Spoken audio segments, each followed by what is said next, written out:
नमस्कार। आप सभी स्टूडेंट्स का नव्या के एजुकेशनल पोर्टल पर हार्दिक स्वागत है। जैसा कि आप सभी को पता है, अभी हम अंग्रेजी के सबसे most important chapter part of speech के बारे में स्टडी कर रहे हैं और हमने प्रीवियस चैप्टर में नाउन के बारे में स्टडी की थी और हमने उस चैप्टर को सक्सेसफुली स्टडी भी किया था। और आज हम जो नया चैप्टर पढ़ने जा रहे हैं उसका नाम है प्रोनाउन। गाइस, प्रोनाउन को हिंदी में सर्वनाम कहा जाता है। इस चैप्टर की शुरुआत करने के पहले मैं आपके सामने कुछ चीज शेयर करना चाहता हूं। देखिए, आपने इस चैप्टर की डेफिनेशन, इसकी क्लासिफिकेशन, एग्जांपल्स और इसकी रीजंस, कॉजेस, रूल्स, सारी चीजों के बारे में आपने एलिमेंट्री क्लासेस में स्टडी की होगी। बट मैं आपको दोबारा रिमाइंड करना चाहता हूं कि हम हमेशा एक ही कोशिश करते हैं कि जो भी चैप्टर आपके सामने लाए, चाहे वो ग्रामर का हो, चाहे वो स्पोकन का हो, वो हमेशा एक्सक्लूसिव होना चाहिए। हम इस चैप्टर में भी वही प्रयास करेंगे। हमने पूरा प्रयास किया है, 100% एफर्ट्स किया है कि इसमें जो भी इंफॉर्मेशन लेके आएंगे, जो भी अपडेट लेके आएंगे, जो भी एक्सक्लूसिव एक्नॉलेजमेंट्स लेके आएंगे, वो आपके लिए 100% कारगर होंगे। और मैं आपको इतना विश्वास दिला सकता हूं कि इस चैप्टर को आप पहली बार यूनिक मेथड के साथ पढ़ने जा रहे हैं। So guys, I request you once again कि आप इस चैप्टर को बिल्कुल भी मिस ना करें, स्किप ना करें, इसको पूरा देखें, पूरा सुने, पूरा समझें, ताकि इस चैप्टर के बारे में आपको बेहतरीन जानकारी मिल सके। तो चलिए शुरुआत करते हैं। हम इस चैप्टर की डेफिनेशन को दो तरीके से पढ़ेंगे, according to Hindi and according to English. तो चलिए सबसे पहले स्टार्ट करते हैं अकॉर्डिंग टू हिंदी। देखिए, संज्ञा के बदले प्रयोग किए जाने वाले शब्दों को सर्वनाम कहते हैं। कहने का मतलब यह हुआ कि हम जब हिंदी में कोई भी सेंटेंस बोलते हैं या लिखते हैं तो वहां पे हम जनरली संज्ञा का प्रयोग करते ही हैं। लेकिन अगर कोई संज्ञा किसी सेंटेंस में या किसी पैराग्राफ में बार बार रिपीट हो रही है या बार बार आती है, तो हम उसकी जगह एक ऐसे वर्ड को जो एप्रोप्राइट हो, उपयुक्त हो, उसको रिप्लेस करते हैं, यूज करते हैं, और उसी को हम कहते हैं सर्वनाम। आप एग्जाम्पल दे सकते हैं, जैसे राजेश एक गरीब लड़का है, मीना एक अच्छी लड़की है, राजेश और मोहन अमीर है। हमने यहां पर 3 एग्जाम्पल देखे और इन तीनों एग्जाम्पल में राजेश, मीना, राजेश और मोहन, ये तीनों एग्जाम्पल में तीनों वर्ड यहां पर संज्ञा के तौर पे प्रयुक्त हुए हैं। ठीक है ना। अब अगर हमें इनको रिप्लेस करना है, इनकी जगह हमें कोई एप्रोप्रिएट वर्ड यूज करना है, तो कैसे यूज करेंगे? देखिए, राजेश एक गरीब लड़का है तो हम यूज करेंगे वह गरीब लड़का है। हमने वह का प्रयोग किया, वह यहां पे सर्वनाम के तौर पे यूज हो रहा है। क्यों? क्योंकि राजेश एक है लड़का। अब जब राजेश एक लड़का है तो लड़के के लिए हम जो सर्वनाम यूज करेंगे वो आएगा वह है। इसी तरह से मीना एक अच्छी लड़की है, मीना जाहिर सी बात है फेमिनाइन जेंडर है, तो इसके लिए हम वह का प्रयोग करेंगे, वह एक अच्छी लड़की है। इसी तरह से राजेश और मोहन, हमने यहां पे दो लोगों को एड्रेस किया है, हम दो नेम को एड्रेस कर रहे हैं, इसीलिए अगर हम इनकी जगह कोई एप्रोप्राइट्स हम यहां पे प्रोनाउन यूज करना चाहते हैं तो उसके लिए हम यूज करेंगे वे, यानी कि राजेश और मोहन दोनों को एड्रेस करने वाला वर्ड है वे। तो हमने यहां पर राजेश की जगह वह, मीना की जगह वह, राजेश और मोहन की जगह वे का प्रयोग किया। वह और वे यहां पर सर्वनाम है, जबकि राजेश, मीना, राजेश और मोहन यहां पर संज्ञा है। तो गाइस, आपको इतना सा ध्यान रखना है कि किसी भी सेंटेंस में, चाहे वो हिंदी का हो चाहे इंग्लिश का, अगर किसी भी सेंटेंस में हम नाउन को यूज कर रहे हैं लेकिन नाउन बार बार रिपीट हो रहा है, तो उसकी रिपीटिशन को स्टॉप करने के लिए हम जो वर्ड यूज करते हैं उसे हिंदी में कहते हैं सर्वनाम और उसे इंग्लिश में कहते हैं प्रोनाउन। तो चलिए आगे पढ़ते हैं अकॉर्डिंग टू इंग्लिश, इसकी डेफिनेशन को। डेफिनेशन का मतलब होता है पहचान या परिभाषा। Now let's start. Pronoun means the word which is used for the noun. The word which is used in replace of noun. इसका मतलब ये हुआ कि pronoun का मतलब होता है कि वो noun के लिए प्रयोग किया जाता है। एक ऐसा वर्ड, the word, एक ऐसा शब्द जो noun के लिए यूज किया जाता हो, उसे हम कहते हैं pronoun। दूसरी लैंग्वेज देखिए, the word which is used in the replace of noun, यानी कि नाउन को रिप्लेस करने के लिए, नाउन को बदलने के लिए हम प्रोनाउन का प्रयोग करते हैं। प्रोनाउन हमेशा एप्रोप्राइट वर्ड होता है और प्रोनाउन को आप ऐसे भी कह सकते हैं कि for the noun, the means of pronoun for the noun, यानी कि नाउन के लिए प्रयोग होने वाला, नाउन के स्थान पे यूज होने वाला या नाउन को रिप्लेस करने वाला जो वर्ड होता है वो अंग्रेजी में हमेशा प्रोनाउन होता है। अब यहाँ पर हम कुछ एग्जाम्पल देखेंगे जिसके द्वारा आपको अकॉर्डिंग टू इंग्लिश इसकी डेफिनेशन क्लियर हो जाएगी। देखिए स्टार्ट करते हैं। Amin is a bad boy, Sana is levis girl, Manu and Pogo are buddy. ठीक है ना। आपने यहां पर 3 एग्जाम्पल देखे और इन तीनों एग्जाम्पल में देखिए अमीन, साना एंड मानू एंड पोगो, ये तीनों के तीनों यहां पर नाउन के तौर पे यूज हुए हैं। हमने इन तीनों को यहां पे नाउन के तौर पे यूज किया है। Is that clear? अब अगर हमें इन्हें चेंज करना है अकॉर्डिंग टू इंग्लिश तो हम अमीन के लिए लेके आएंगे ही। Amin is bad boy, he is bad boy. Sana is levis girl, she is levis girl. Manu and Pogo are buddy, they are buddy. इसका मतलब समझ रहे हैं आप? अमीन एक बॉय है, बॉय के लिए हमने ही का प्रयोग किया। साना एक यहां पे लड़की का नाम है, इसके लिए हमने सी का प्रयोग किया।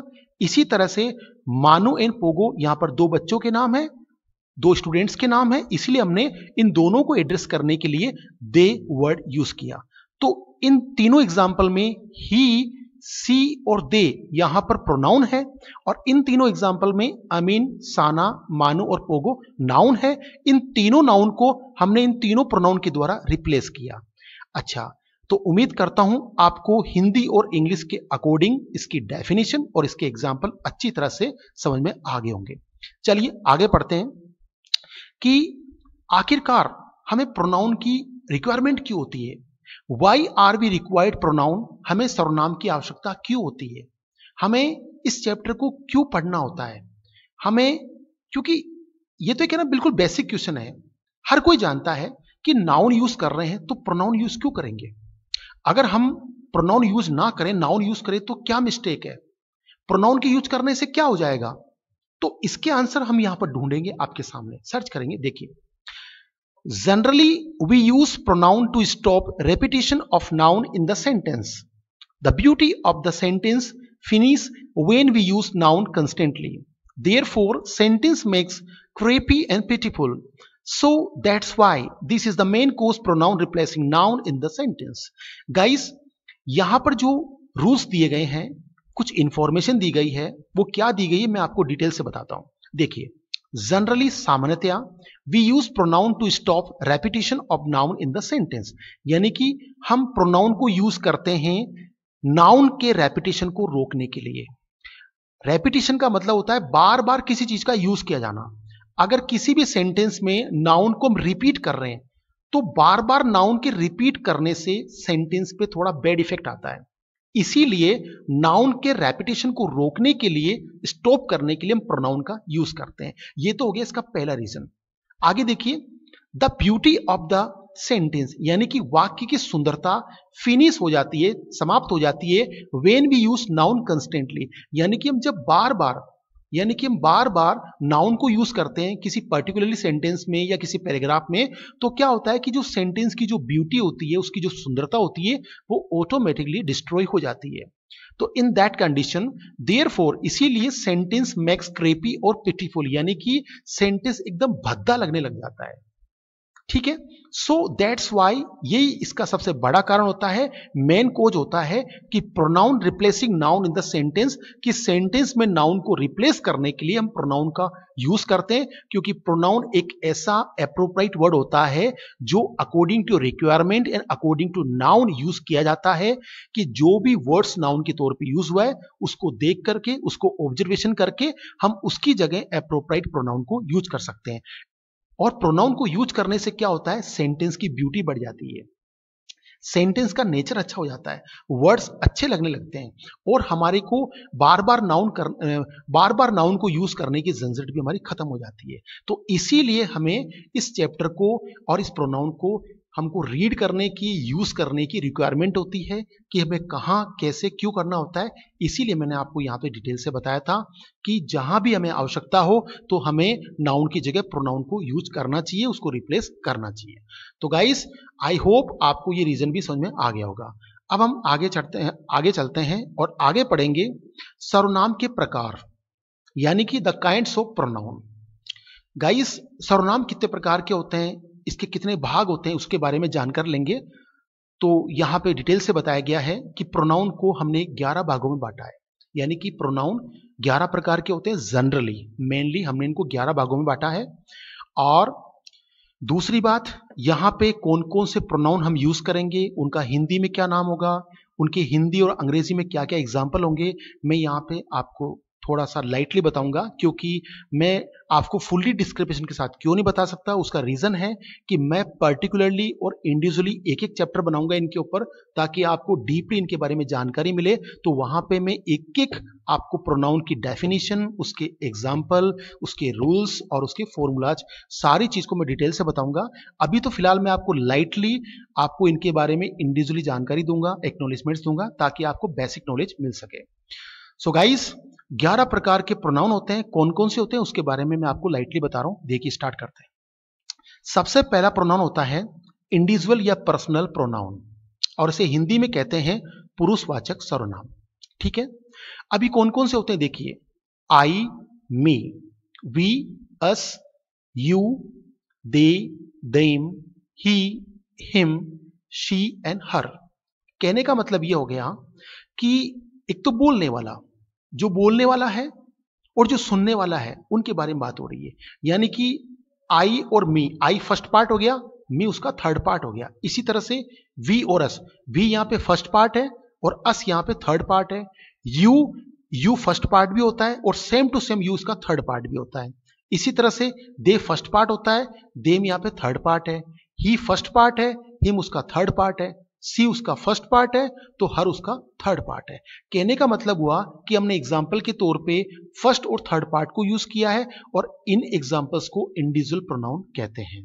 ठीक है, हिंदी में से कहेंगे मैं, मुझे। आई का होता है मैं, मी का होता है मुझे, वी का होता है हम, और अस का होता है हमें। यू का मतलब तुम, और दे का मतलब वे, और देम का मतलब उन्हें, और ही का मतलब वह, और हिम का मतलब उसे। इसी तरह से सी और हर दोनों के दोनों डोमिनेट हो जाएंगे यहां पर। सो गाइस, उम्मीद करता हूं कि आपको इंडिविजुअल और पर्सनल प्रोनाउन के बारे में लाइट इंफॉर्मेशन मिल चुकी है। अब हम दूसरा पढ़ेंगे, एपस्ट्रोफी, पसेजिव और जेनेटिव प्रोनाउन।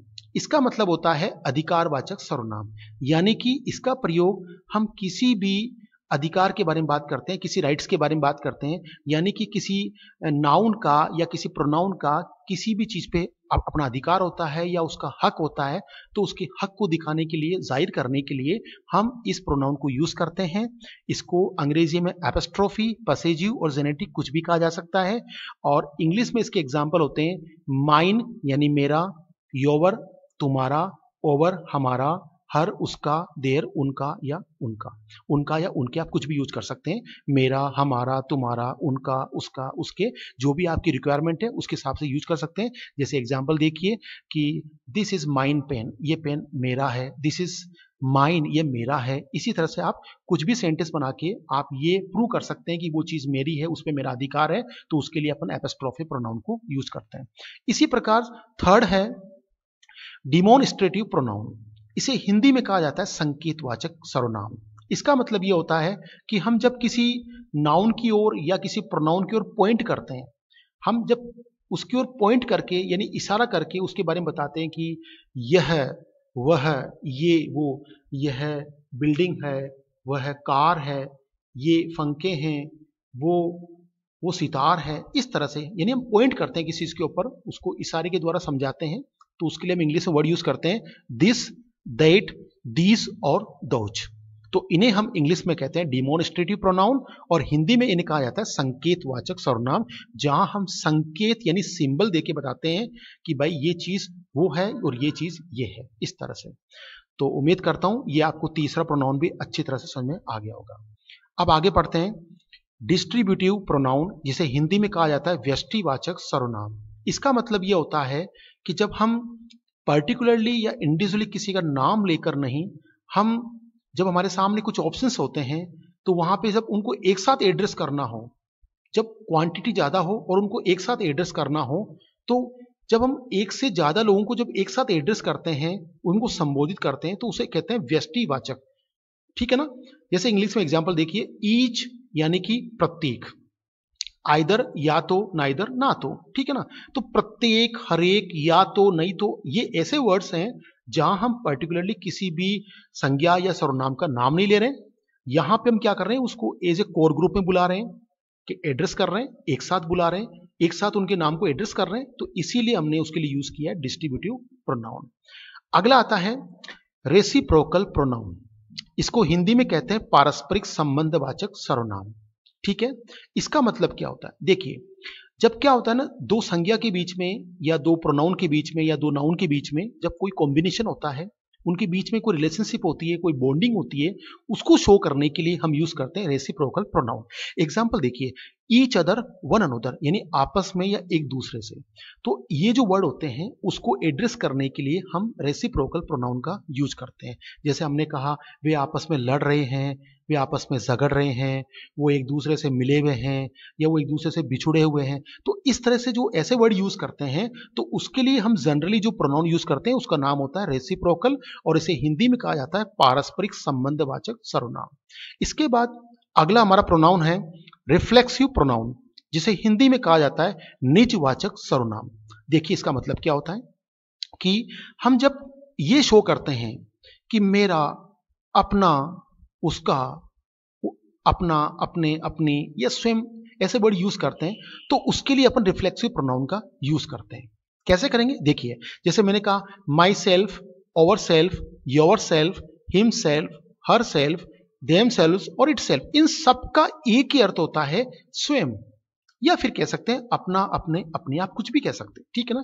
मैंने जैसे कहा कि I do complete my work, मैं अपना काम कंप्लीट करता हूं, अपना काम पूरा करता हूं। तो यहां पे अपना काम अपने द्वारा कंप्लीट किया गया, तो यहां पे निजता का भाव आ रहा है। जब हम कभी भी निजता का भाव दिखाते हैं तो उसके लिए हम रिफ्लेक्सिव प्रोनाउन का यूज करते हैं। लेकिन हमेशा एक चीज का ध्यान रखना पड़ेगा आपको कि जो भी हमारे पसेजिव प्रोनाउन होते हैं उसके पीछे आपको सेल्फ या सेल्व्स का प्रयोग करना है, तो वो ऑटोमेटिकली रिफ्लेक्सिव प्रोनाउन बन जाते हैं। और जब भी अपन रिफ्लेक्सिव प्रोनाउन पढ़ेंगे तो हमेशा इनका एक ही अर्थ होगा, या तो होगा स्वयं या होगा अपना, अपने या अपनी। जैसे मैंने अपना काम कर लिया, मैंने मेरा काम कर लिया, आप ऐसे भी कह सकते हैं।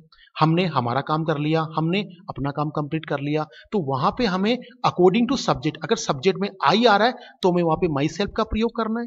अगर सब्जेक्ट में वी आ रहा है तो हमारे को और सेल्फ का प्रयोग करना है। अगर सब्जेक्ट में यू आ रहा है तो आपको योर सेल्फ का प्रयोग करना है। अगर सब्जेक्ट में ही आ रहा है तो आपको हिम सेल्फ का प्रयोग करना है। इसी तरह से अगर सब्जेक्ट में सी आ रहा है तो वहां पे आपको हर सेल्फ का प्रयोग करना है। इसी तरह से अगर सब्जेक्ट में दे आ रहा है तो वहां पे आपको देम सेल्फ का प्रयोग करना है। अगर सब्जेक्ट में इट आ रहा है तो आपको इट सेल्फ का प्रयोग करना है। तो आप कुछ भी प्रयोग करें, लेकिन हमेशा इनका एक ही अर्थ होगा, स्वयं, अपना, अपने और अपनी। इसी तरह से अगला हमारा प्रोनाउन है इंफेटिक प्रोनाउन। इंफेटिक प्रोनाउन का मतलब क्या होता है? इंफेटिक प्रोनाउन का मतलब होता है दबाव सूचक सर्वनाम। इसका मतलब होता है कि किसी भी चीज के ऊपर प्रेशर डालना, यानी उसको एम्फेसाइज करना। हम जब कोई बात करते हैं या कुछ भी कहते हैं तो हमारी बात पे हमें जोर डालना होता है, अपनी बात को हमें मतलब स्ट्रांगली बोलना होता है। तो उसके लिए अपन जो वर्ड यूज करते हैं वो होता है इंफेटिक, क्योंकि हमें हमारी बात को एम्फेसाइज करना होता है। जैसे मैंने कहा मैंने खुद ये किया है, हमने खुद ये किया है, तुमने ये खुद किया, आपने ये खुद किया, उसने ये खुद किया। तो आप यहां देख रहे हैं मैं खुद, यानी जो मैं वर्ड यूज कर रहा हूं खुद, तो उसे हम इंग्लिश में इंपेटिक प्रोनाउन के तौर पे जानेंगे। क्योंकि अब खुद है तो खुद के लिए, अब देखिए myself, ourself, yourself, himself, herself, themself, itself, इन सभी का एक ही अर्थ होगा खुद। लेकिन कब होगा उसके लिए नियम है, उसके लिए बशर्त है कि वो इंफेटिक प्रोनाउन हो। देखिए मैं दो चीज यहां पे क्लियर करना चाहता हूं कि रिफ्लेक्सिव प्रोनाउन और इंफेटिक प्रोनाउन दोनों एक जैसे होते हैं, एक जैसे दिखते हैं, लेकिन दोनों में डिफरेंस क्या है कि इंफेटिक जो प्रोनाउन होता है वो हमेशा एम्फेसाइज करता है, यानी कि अपनी बात पे जोर देता है। हम जो भी एक्टिविटी करते हैं उसमें हम ये दिखाते हैं कि मैंने ये खुद किया, हमने ये खुद किया, है ना। लेकिन रिफ्लेक्सिव में कभी हम जोर नहीं देते उस पर, हम बस इतना सा दिखाते हैं कि हमने ये चीज इस तरह से की। जैसे मान लो मैंने कहा कि मैंने अपना काम पूरा कर लिया, मैंने अपना काम पूरा कर लिया, मैंने खुद ये काम पूरा किया, मैंने खुद। तो यहां मैं अपनी बात पे जोर दे रहा हूं। अगर मुझे अपनी बात पे जोर देना है तो वहां पे मैं आई के साथ में लगाऊंगा माई सेल्फ। लेकिन जब मैं अपनी बात पे जोर नहीं दे रहा हूं तो मैं at the last at the last in the sentence, मैं सेंटेंस के लास्ट में माई सेल्फ का प्रयोग कर दूंगा। लेकिन एक चीज का ध्यान रखें कि जब भी अगर अपन इम्पैटिक प्रोनाउन यूज करेंगे तो वहां पे इन सारे वर्ड जो यहां पे एज ए प्रोनाउन दिए गए हैं इनको मैं सब्जेक्ट के बाद रखना है। लेकिन अगर हमें इन्हें रिफ्लेक्सिव के तौर पे रख रहे हैं तो हमारे को इनको पीछे रखना है। पीछे का मतलब मैं आपको दो एग्जाम्पल बताता हूं। जैसे मैंने कहा I do complete my self, है ना, मैं अपना काम खुद करता हूं, तो मैंने माई सेल्फ लगाया पीछे क्योंकि मैं मेरी बात पे जोर नहीं दे रहा हूं। अब मैं बोलता हूं कि I myself do complete homework, मैं खुद अपना काम पूरा करता हूं, तो मैं मेरी बात पे जोर दे रहा हूं, तो मैंने डायरेक्ट आई के बाद में लगा दिया माई सेल्फ। तो माई सेल्फ दोनों एक ही है, लेकिन इनका यूज करने का मेथड अलग अलग है। अगर मैं बात पे जोर दे रहा हूं तो मुझे एम्फेटिक यूज करना है, अगर मैं मेरी बात पे जोर नहीं दे रहा हूं तो मुझे रिफ्लेक्सिव यूज करना है। और बाकी मैं आपको इन दोनों चैप्टर के बारे में डिटेल से समझाऊंगा, इनको फुल्ली तरीके से समझाऊंगा ताकि आपको इनके बारे में एक्सक्लूसिव इंफॉर्मेशन मिल सके। तो आगे पढ़ते हैं इन डेफिनेट प्रोनाउन के बारे में। इसका मतलब क्या होता है? इसका मतलब होता है अनिश्चयवाचक सर्वनाम। इसका मतलब यह होता है कि हम जब भी कोई वर्ड, ऐसा कोई वर्ड जहां हम किसी का पर्टिकुलर नाम नहीं ले सकते और वहां पे हमें यह भी पता नहीं हो कि सब्जेक्ट की क्वांटिटी कितनी है, सब्जेक्ट्स के नंबर कितने, यानी कि सब्जेक्ट कितने हैं, यानी लोग कितने हैं, संज्ञा की संख्या कितनी है, नाउन के नंबर कितने हैं, अगर जब हमारे को वो चीज पता नहीं हो तो उसके लिए अपन इनडेफिनेट प्रोनाउन का यूज करते हैं। आप एग्जांपल देखिए, जैसे मैंने कहा everybody, anybody, nobody, somebody. Everybody का मतलब होता है हर कोई, हर कोई, ठीक है। एनीबडी कोई, नोबडी कोई नहीं, समबडी किसी ने। आप क्या देख रहे हैं यहां पे? आप एक चीज देख रहे हैं कि हम किसी का भी नाम नहीं ले रहे। जैसे मैंने कहा हर कोई, अब जैसे मान लो मैंने कहा कि हर कोई घर में बंद है, हर कोई रास्ते पे नाच रहा है, तो हम हर कोई का मतलब यहां पे, वहां हर कोई का मतलब किसी भी व्यक्ति के बारे में हमें इंडिविजुअली इंफॉर्मेशन नहीं मिल रही है। वहां पे हर कोई का मतलब 2, 4, 10 जो भी लोग हैं वो नाच रहे हैं, खेल रहे हैं, कुछ भी कर रहे हैं, लेकिन उनके बारे में पर्टिकुलरली हमारे पास नंबर नहीं है, फिगर नहीं है कि वो कितने लोग हैं। तो जब हमारे पास वो फिगर नहीं है उनके नंबर्स का, तो उन्हें हम कहेंगे इंडेफिनेट। तो इंडेफिनेट के लिए हम जो वर्ड यूज करेंगे वो है एवरीबडी, एनीबडी, नोबडी, समबडी। इसी तरह से everyone, anyone, known, someone, everything, anything, nothing and something. आप एक बार इसको ध्यान से नोटिस करें कि हमने एवरीबडी, एवरीवन, एवरीथिंग का यूज किया, लेकिन यहां पे हमने इंडिविजुअली किसी को एड्रेस नहीं किया क्योंकि हमारे को उस नाउन के बारे में पर्टिकुलरली पता नहीं है कि उसके नंबर, उसका फिगर कितना है। इसीलिए हमने उसकी जगह एक ऐसा वर्ड यूज किया, जैसे सपोज कीजिए कि किसी रोड के ऊपर 20 आदमी बैठे हैं, 20 लोग बैठे हैं, हमारे को उनका नाम पता नहीं है, अब हमें उन्हें कॉल करना है, एड्रेस करना है, तो उसके लिए हम जैसे एवरीवन यूज कर सकते हैं, एवरीबडी यूज कर सकते हैं, है ना।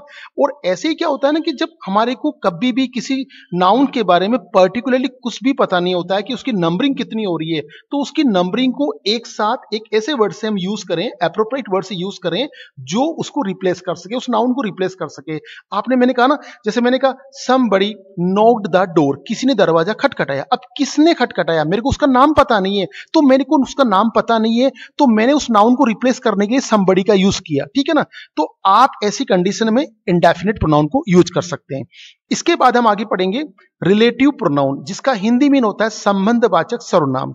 अब इसको हम कैसे यूज करते हैं, कहां करेंगे, देखिए क्या होता है ना कि जब दो ऑब्जेक्ट होते हैं, दो सब्जेक्ट होते हैं, दो वर्ड्स होते हैं, दो एग्जाम्पल होते हैं या दो सेंटेंस होते हैं, ठीक है ना, इनके बीच में कॉम्बिनेशन, इनके बीच में संबंध यानी रिलेशनशिप या कनेक्टिविटी क्रिएट करने के लिए हम रिलेटिव प्रोनाउन का यूज करते हैं। आप देखिए आपके सामने एग्जाम्पल है हु, हुम, हुच, विच एंड दैट। हु का मतलब होता है जो, हुम का मतलब जिसको, हुच का मतलब जिसका, एंड विच का मतलब जो, एंड दैट का मतलब की, ठीक है ना। अब आप इसको पर्टिकुलर इसका हिंदी मीन करिए। हु का मतलब जो, जिसने, जिन्होंने, हुम जिसे, जिसको, हुच जिसका, जिसके, जिसकी, विच जो की, एंड दैट की। इन सभी का हम उस कंडीशन में यूज करते हैं जहां हमें किसी दो वर्ड्स को, दो नाउन को, दो प्रोनाउन को, या दो सेंटेंस को, या दो एग्जाम्पल को एक साथ रिकनेक्ट करना हो, या उनके बीच में कॉम्बिनेशन क्रिएट करना हो। ऐसी कंडीशन में उनको जोड़ने के लिए हम रिलेटिव प्रोनाउन का यूज करते हैं। अच्छा, आपको एक कॉम्प्लिकेशन क्रिएट नहीं करना है। एक्चुअल में होता क्या है ना, हु को देखा, हुम को देखा, आपको ऐसा लगा कि ये ना कहीं पे हो सकता है WH हो, लेकिन ये WH नहीं है। आपको एक चीज का हमेशा ध्यान रखना पड़ेगा कि जब भी हम इनका यूज किसी सेंटेंस के बीच में करेंगे तो ये हमेशा रिलेटिव प्रोनाउन के तौर पे यूज किए जाएंगे। इसके बाद हम आगे पढ़ते हैं इंटेरोगेटिव प्रोनाउन, जिसका हिंदी मीन होता है प्रश्नवाचक सर्वनाम। ठीक है, अब देखिए जैसे वोट, हाउ, वोई, वेन एंड वेयर। ठीक है ना, अब आपके करीबन 15 प्रकार के WH होते हैं, जैसे what, how, why, when, where, which, whose, whom and who and how many, how far, how much, how long and how often, हो ना।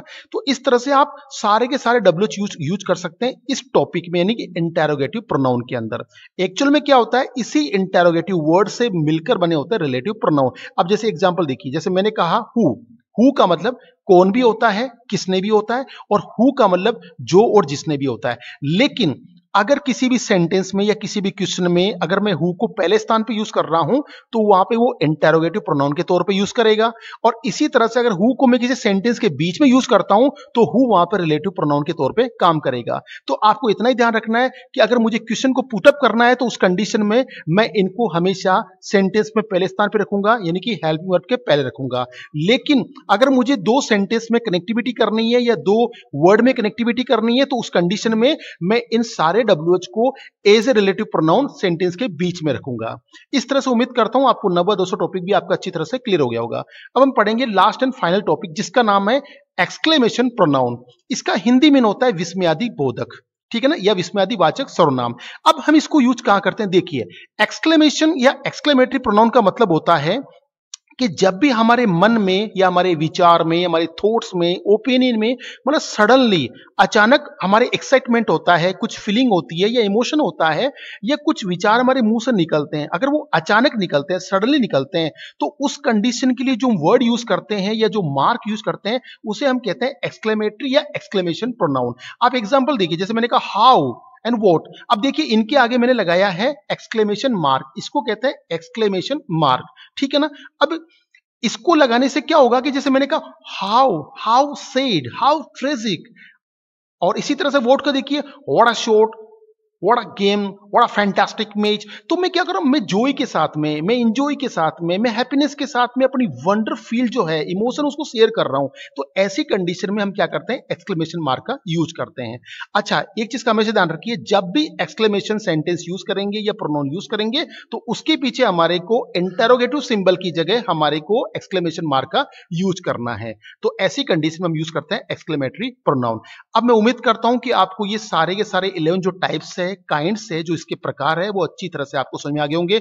लेकिन मैं आपसे प्रॉमिस करता हूं कि कल जो हमारा चैप्टर आ रहा है उसमें मैं आपको इन सभी काइंड्स के बारे में पर्टिकुलरली इंडिविजुअली आपको फुल डिस्क्रिप्शन साथ में एक्सप्लेन करूंगा कि कैसे मैंने रीड करते हैं, इनका रीजन क्या होता है, कोच क्या होता है, इनकी डेफिनेशन क्या होती है, इनके एग्जांपल्स क्या, जैसे इनके एग्जांपल क्या होते हैं, इनको कैसे हम सेंटेंस में यूज करते हैं, उन सारी चीजों के बारे में डीपली स्टडी करेंगे कल के चैप्टर में। तो मैं आपको स्टेप बाय स्टेप एक एक आपको प्रोनाउन को अच्छी तरह समझाऊंगा। तो उम्मीद करता हूं आज का चैप्टर आपको अच्छा लगा होगा, समझ में आया होगा। अगर आपको आज का चैप्टर अच्छा लगा, आपको समझ में आया, तो please like and share my video. Thank you so much everybody. Thank you.